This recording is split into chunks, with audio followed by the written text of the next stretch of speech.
캐시가 한 15억 정도 창출된다라는 이유만으로 180억을 지을 수 있느냐. 좀 약간 의문인 거죠. 음, 그래서 뭐 어떻게 보면은 좀 당연한 얘기긴 한데 뭐 이 정도 수익과 어떤 위에서 이렇게 정리해 주신 이런 시너지 뭐 이런 부분에서 또는 경영진들이 판단했을 때 크로스셀링을 할 수 있는 여러 가지 이제 기회들 이런 것들을 이제 다 종합적으로 고려해서 180억이라는 밸류를 책정했을 거예요.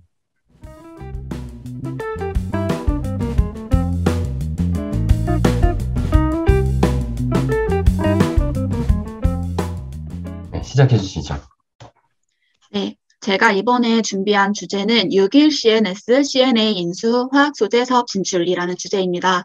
처음에 기사 제목을 보고 신사업에 진출하는 그런 기업의 형태를 공부해 보고자 이 주제를 골랐는데 이 각각의 회사를 알아가다 보니 좀 더 흥미로운 점이 있었습니다. 이 6일 CNS라는 회사는 액정 표시 장치 제조업으로 분류가 되고 있고요. 핸드폰 액정 글라스를 제조하고 우리가 사용하는 스마트폰의 전면 커버 유리를 주로 제작하는 전문 업체이면서 가장 특이점은 LG전자의 협력 업체였다는 것입니다. 그래서 우리가 사용했던 LG전자 핸드폰의 대부분의 그 커버는 다 6일 CNS에서 제작을 했었고요. 이번에 인수하고자 하는 회사는 CNA이고 이 회사는 화학 제품을 제조하면서 PVC 안정제나 자외선 흡수제 등의 플라스틱 첨가제를 주로 제작하는 회사입니다. 따라서 이 두 가지 회사의 그 사업 내용을 알아보고 이제 제가 세 가지 가설을 생각해 보았는데요. 이 6일 CNS가 LG전자 협력 업체이기 때문에 첫 번째로 LG전자의 핸드폰 시장 철수로 인한 급격한 매출 하락이 있었고 그로 인해 새로운 먹거리를 모색하려 한다는 첫 번째 가설입니다. 그리고 두 번째는 기존의 역량을 살릴 수 있는 제조업 중에서 기존 설비나 물질과 시너지를 가지는 화학 제품 제조업에 진출했을 거라는 생각이고요. 마지막으로는 신사업에 진출할 다양한 방법이 있는데 그중에 M&A를 선택한 이유는 바로 수익을 창출할 수 있는 기업과 환경을 원했기 때문이라 생각하였습니다. 그래서 다음으로 가설 검증에 들어가 보면 일단 이 커버 글라스의 서플라이 체인을 보시게 되면 글라스를 다른 곳에서 납품을 받은 다음에 약간 굴곡이 있는 커버 글라스를 제조하고 그다음 디스플레이 업체나 아니면은 셋 메이커에 바로 납품하는 형태를 띠고 있습니다. 그 과정에서 높은 LG 의존도를 가지고 있었는데요. 보시게 되면 주요 매출처에 LG 디스플레이와 LG 전자가 있어서 그 전에 이들로 인한 매출이 약 80% 정도 되었다고 합니다. 하지만 이번에 모바일 커뮤니케이션 사업부 철수로 인해 이 80%의 매출이 급격하게 감소하고 있고요. 이런 상황 속에서 스마트폰 시장 성숙도의 이유도 있고, 그래서 그렇기 때문에 자동차로 전장 부품용 강화 유리 부분에서 성장 동력을 찾는 중이라고 볼 수 있습니다. 보시면 그림에 커버 글라스의 형상이 2D와 2.5D, 3D 등이 있는데요. 이들은 주로 핸드폰에 많이 쓰이기도 하지만 우리가 이제 전자기기가 많아지면서 스마트워치나 아니면은 자동차의 내비게이션 또는 다양한 터치 패널에도 들어갈 수 있는 가능성을 보고 있습니다. 다음은 이 회사의 사업 보고서에서 이번 LG전자의 모바일 철수로 인해 다양한 사업을 해보겠다. 우리의 매출이 하락한 만큼 우리도 노력을 하겠다라는 것을 보여주는 부분인데요. 기본적으로 하던 뭐 이런 제품 글라스 제조업에 이어서 바이오 제품, 화장품 케이스, 전자상거래 등등의 모든 사업을 검토해보고 있다는 의지를 보여주고 있었습니다. 이어서 두 번째 가설을 보게 되면 기존의 역량을 살릴 수 있는 제조업 중에 이 화학제품 제조업을 가졌다고 생각을 하였는데 실제로 이 관계자의 말을 보았을 때 리사이클링 분야 화학 제조 기업을 운영한 적이 있어 그 경영 노하우가 있다고 하고 또 지금까지 국내 대기업과 거래한 업력으로 인해 대형 고객사로의 확장 가능성을 말하고 있고 또한 해외 시장 진출도 말하고 있습니다. 그래서 이를 다음과 같이 정리를 해봤는데요. 이 인수합병으로 인해 낼 수 있는 시너지는 기존에 먼저 레비뉴 측면에서 보아서 6일 CNS가 해외 사업장을 베트남과 홍콩에 가지고 있었는데 이를 통한 CNA의 매출 향상을 이룰 수 있을 것이라 볼 수 있고요. 또한 커스트 측면에서는 공장 부지나 이런 수율 관리, 제조업적인 측면에서도 조금 기대해 볼 수 있지 않을까라고 생각을 하고 있습니다. 또 세 번째로 이제 바로 수익을 창출할 수 있는 M&A를 선택했다는 것에서는 지금 이 M&A의 일단 지분은 100% 확보를 하여 180억 원을 들였고요. CNA의 경우에는 매출액이 170억 그리고 영업이익은 13억 원이 나오고 최근 4년의 매출액을 봤을 때 안정적인 경영 실적을 기록하고 있는 것을 알 수 있습니다. 또한 국내와 해외 모두 균형 잡힌 매출을 가지고 있고 부채 비율도 양호하다 하여서 실제로 이들이 이 포트폴리오의 사업 다각화로 편입이 되었을 때 조금 더 안정적인 사업을 영위할 수 있을 것이라 보이고요. 이를 통해 6일 CNS는 투트랙으로 사업을 개편하여 자동차 기존의 핸드폰 3D 글라스에 집중하는 것과는 달리 자동차와 IT 기기용 3D 글라스 사업과 또 화학 사업 두 가지 사업으로 이제 영위하려 한다고 기사를 통해 말을 하였습니다. 지금까지 조사한 부분은 이 정도인데, 제가 여기서 조금 더 고민해보고 싶었던 것은, 기존의 매출의 80%를 사용하는, 차지하는 LG가 사라졌음에도, 굳이 이 사업을 접거나 다른 경쟁 회사에 피인수시키지 않고, 왜 이 회사를 유지하려 하였는지가 좀 그런 결정 과정이, 궁금한 점이 하나 있었고요. 네, 그래서 이거는 제가 좀 고민을 하다가 아직 제가 답을 내리긴 좀 어려워서 답은 일단 미뤄뒀었습니다. 그래서 일단 조사는 여기까지 발표는 마치도록 하겠습니다.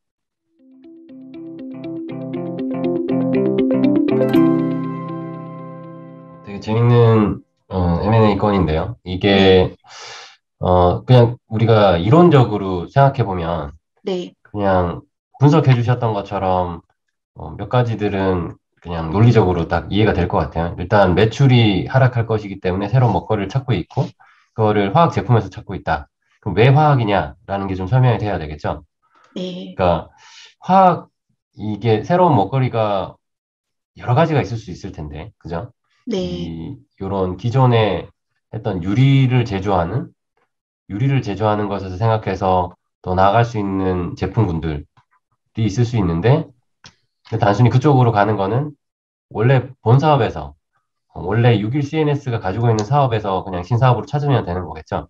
네, 그러면은 어떤 유리의 새로운 어플리케이션들이 이제 나와야 되는 거고, 근데 그렇게 가지를 않고 180억 원이라는 돈을 이 회사를 인수하는 데 써버렸어요.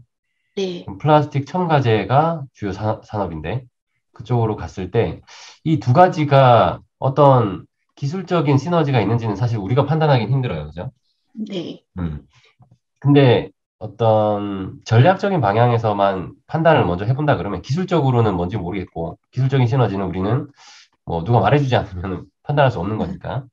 근데 6일CNS라는 회사와 CNA라는 이렇게 쓰는 게 맞는지 모르겠어요. 네, 이 두 개 회사의 어떤 그 세일즈 측면에서의 시너지를 먼저 보면 이들이 LG를 잃어버렸죠. 그래서 이쪽에서 그 LG와의 관계는 좋을 텐데 LG와 관계는 좋지만 LG에게 직접 할 수 있는 이제 프로덕트는 사라진 상태인 거고 그러면 이쪽에 있는 제품을 이렇게 가져와서 LG 그룹 쪽으로 팔 수 있는 게 있을 수 있다라는 거죠.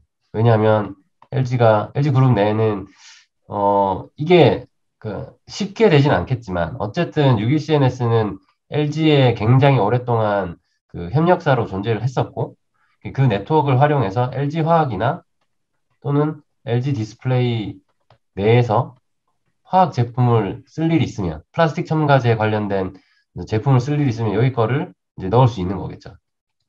근데 이럴 때 좀 현실적으로 생각해 보면 이 회사들이 다른 업체가 없지 않을 것 같잖아요. 그러니까 이런 플라스틱 첨가제라는 게 이제 갑자기 튀어나온 제품이 아니고 예전부터 있었던 제품이면 여기다가 팔고 있는 기존의 업체들이 있을 거라는 거죠.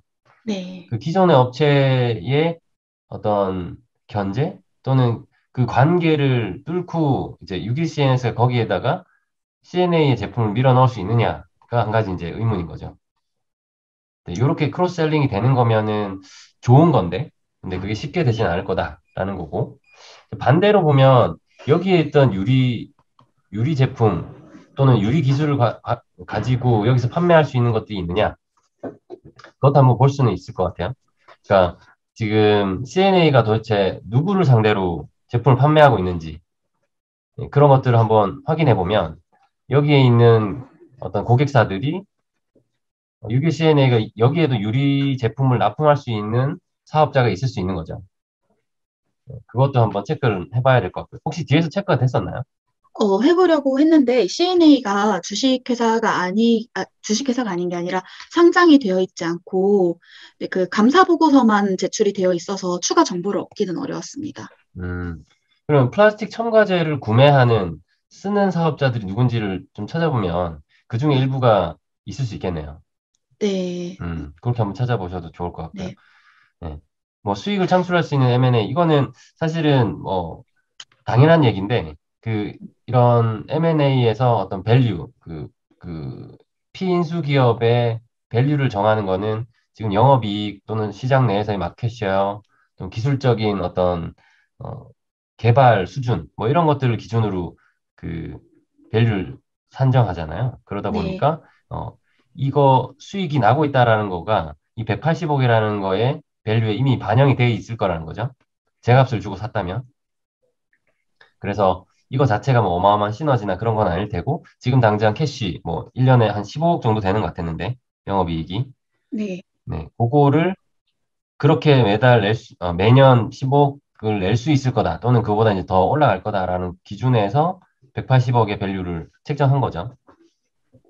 아, 그럼 그래서 제가 음, 처음에 이 세 번째 가설을 생각하면서 지금 6일 CNS는 급격하게 매출이 하락했기 때문에 바로 수익을 주는 캐시카우가 필요해서 좀 급하게 M&A를 한 게 아닐까라고 생각을 해봤는데 오히려 음, M&A에 180억이 들었다는 걸 생각해 보면은 뭐 급하게 이거에 필요해서 M&A를 했다라는 말이 맞진 않을 수도 있겠네요. 실제로 뭐 이게 CNA가 아닌 새로운 자산을 매입할 수도 있는 거잖아요. 뭐 건물을 매입하거나 아니면 음, 특정한 수익이 날 수 있는 그 자산들을 매입하거나 뭐 이렇게 하면서 거기에서 수익 창출을 할 수도 있거든요.